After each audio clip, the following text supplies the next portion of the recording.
नमस्कार, मैं हूं पवन त्यागी।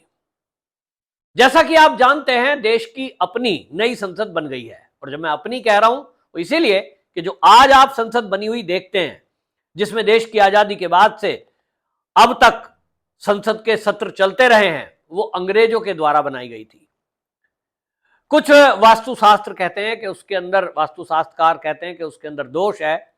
और अब जो अपनी नई संसद बनी है वो अपने हमारे सनातन पुरातन संस्कृति के आधार पर बनी है। शंख के आकार की वो जो बनाया गया है, सब कुछ उसको देखा गया है। अब उसमें आप देखेंगे, ये कहा जा रहा है और उसका उद्घाटन भी गणेश चतुर्थी के दिन हो रहा है। गणेश जी आप जानते ही हैं, गणों में ईश। हम जब भी कोई शुभ कार्य करते हैं तो गणेश जी का आह्वान पहले किया जाता है, गणेश पूजन पहले किया जाता है। और गणेश उत्सव में जब आप करेंगे इसमें कोई भी शुभ काम, ये माना जाता है कि धन संपदा तरक्की वैभव वो गणेश जी आपको प्रदान करते हैं। जिस तरह से भारत आज तरक्की कर रहा है, निश्चित जानिए कि ये जो नई संसद है, इसका जो शुरुआत से लेकर और बाद में इतिहास लिखा जाएगा। आप देखेंगे आने वाले दिनों में भारत बड़ी तरक्की करने वाला है। और यहां उस नए सत्र के पहले यह तय हुआ कि 17 सितंबर को, क्योंकि 18 से विशेष सत्र शुरू होगा, तो 17 सितंबर को यहां ध्वजारोहण करने का तय हुआ। क्योंकि हमारा देश का तिरंगा ध्वज है और उसको वहां पहले स्थापित करना जरूरी था। तो देश के उपराष्ट्रपति जगदीप धनखड़ जी वहां ध्वजारोहण करने के लिए जाने वाले थे। और क्योंकि संसद का कार्यक्रम है तो इसलिए प्रोटोकॉल के हिसाब से वहां जितनी भी पार्टी हैं उन पार्टियों के अध्यक्षों को निमंत्रण दिया गया। नेता प्रतिपक्षों को, सांसदों को उसके लिए निमंत्रण दिया गया। लेकिन वहां मल्लिकार्जुन खड़गे नहीं पहुंचे। और बहाना क्या बताया? उन्होंने बताया कि साहब मुझे जो है सूचना देर से मिली है। कितनी देर से मिली है? 17 तारीख का कार्यक्रम है, उनको 15 तारीख को सूचना दे दी गई। अब वो कहते हैं नहीं साहब, मेरे कार्यक्रम लगे होते हैं, मुझे और पहले पता लगना चाहिए था। ठीक बात है, अपने पार्टी के अध्यक्ष हैं, उनके कार्यक्रम निश्चित रूप से लगे हुए थे। लेकिन देश ये देख रहा है कि ये बहानेबाजी कांग्रेस करती हुई दिखाई दे रही है। जब लाल किले में 15 अगस्त को पूरी देश के लोग जुटे थे और वहां ध्वज को प्रणाम करने का एक अवसर होता है, हमारे देश का गौरव का दिवस होता है, वहां भी मल्लिकार्जुन खड़गे नहीं गए थे और उनकी खाली कुर्सी पड़ी रही थी।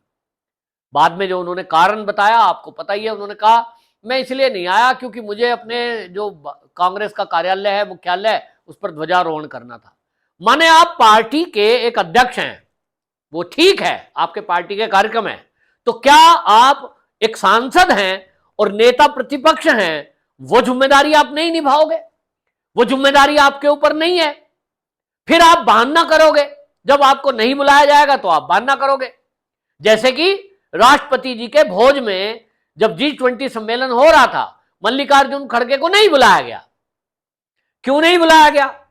उन्होंने कहा कि देखिए वो राज्यसभा से सांसद है, राष्ट्रपति द्रौपदी मुर्मू जी के कार्यक्रम में उन लोगों को बुलाया गया जो कैबिनेट के मंत्री हैं और लोकसभा में नेता प्रतिपक्ष हैं।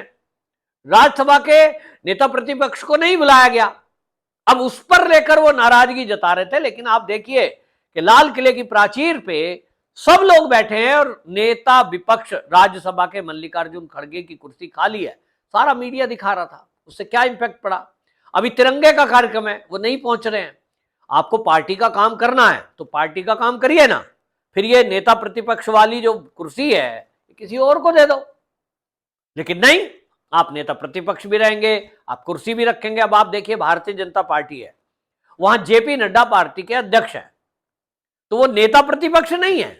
भारतीय जनता पार्टी भी ऐसा कर सकती है, लेकिन वहां पीयूष गोयल को उन्होंने राज्यसभा में बनाया हुआ है और इसलिए काम चलता है। तो आप कहें कि साहब कैसे करेंगे, वैसा होगा, ऐसा होगा कार्यक्रम में। अब आपको कितना पहले बताया जा भाई? कोई कार्यक्रम है, आपको 2 दिन पहले बता दिया, दिल्ली में आपका मुख्यालय, दिल्ली में आपका आवास, और आजकल तो 1 घंटे पहले आपको मैसेज आ जाए तो दिल्ली से दिल्ली में जाने में वीआईपी लोग हैं, इन्हें कितनी देर लगेगी? कुल मिलाकर आना नहीं है, और आना इसलिए नहीं था जो उसके पीछे का राज है, क्योंकि 17 सितंबर को ही मोदी जी का जन्मदिन है और इनको लगता है कि मोदी जी का विरोध करने के लिए इससे बेहतर कुछ हो ही नहीं सकता।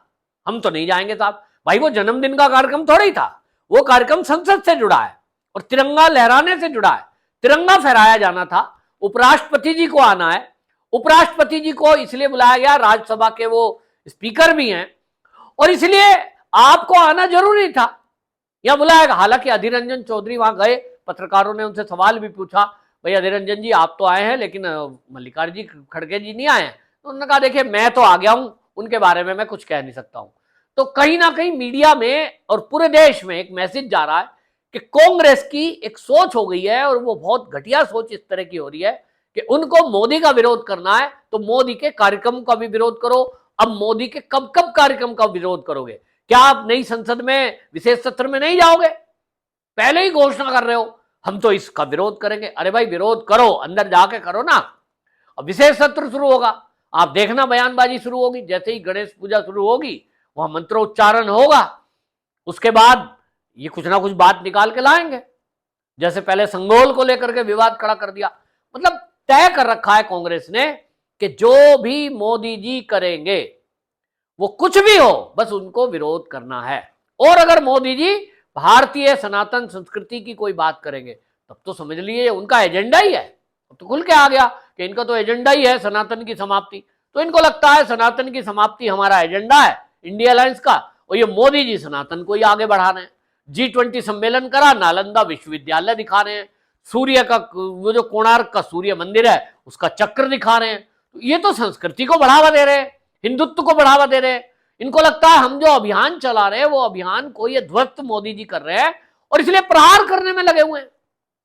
तो भाई ये जो ड्रामा इन सब का चल रहा है, उस सब में ये साफ साफ दिखाई दे रहा है कि अब ये तिरंगे का फहराने पर बहिष्कार करेंगे। ये नई संसद के उद्घाटन सत्र पे नहीं आएंगे जब वहां, क्योंकि इनको लगता है कि वहां जो है तमिलनाडु के पंडित क्यों बुला लिए, इनका मंत्रोच्चारण क्यों हो रहा। हालांकि सब धर्मों की सभा वहां हुई है, लेकिन इनको तो केवल हिंदुत्व से नफरत है। और ये जो है पूरा विवाद जो चल रहा है, इसके कारण से अब देखना पड़ रहा है। और जो अब ये है कि भाई अभी तक सोनिया गांधी के कहने से आप चलते रहोगे तो इसी तरह होता रहेगा, इस पे क्या फर्क पड़ेगा। राष्ट्रपति उपराष्ट्रपति जी ने ध्वजारोहण किया, बाकी लोगों से मिले, और देश तो काम ऐसे करता ही रहेगा। आप जाओ या मत जाओ, कांग्रेस के विरोध करने से क्या फर्क पड़ता है बताओ।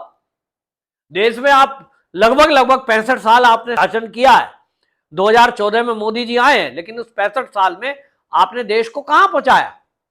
देश निश्चित रूप से, इस देश में हाईवे बने, रेलवे बने, एम्स एक बना दिया, एयरपोर्ट बने, पुल बने हैं।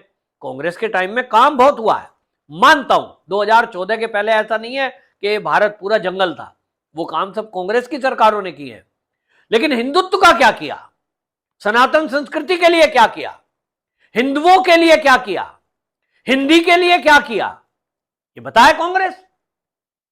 भाई आपने 1947 में देश का बंटवारा कर दिया, एक हो गया पाकिस्तान, एक हो गया हिंदुस्तान, हिंदू बहुसंख्यक रह गए भारत में। तो फिर हिंदुओं के लिए कुछ करना था ना। ये तो जरूर किया है कि राम मंदिर नहीं बनने देंगे, उसके लिए वकील जरूर खड़े कर दिए। तो ये जिस तरह की बातें कर रहे हैं, कपिल सिब्बल उस पर कुछ बयान दे रहे हैं, अब इनकी खींच दिखाई दे रही है, क्योंकि कपिल सिब्बल को लग रहा है राम मंदिर का खूब विरोध किया, वो तो बन रहा है। सनातन संस्कृति के विरोध में उल्टी सीधी बातें बोलते हैं, कुछ सुनता नहीं है कोई। इंडिया अलायंस वालों ने उन्हें स्टेज पे चढ़ने से मना कर दिया था, पहुंच गए मुंबई। तो वो तो बाद में राहुल गांधी ने समझा, भाई 2-4 केस वेस चल रहे, ठीक है आने दो, वरना अपमान तो हो ही गया, क्योंकि मीडिया में जो मैसेज जाना था जाना ही था, वो पहुंच गया।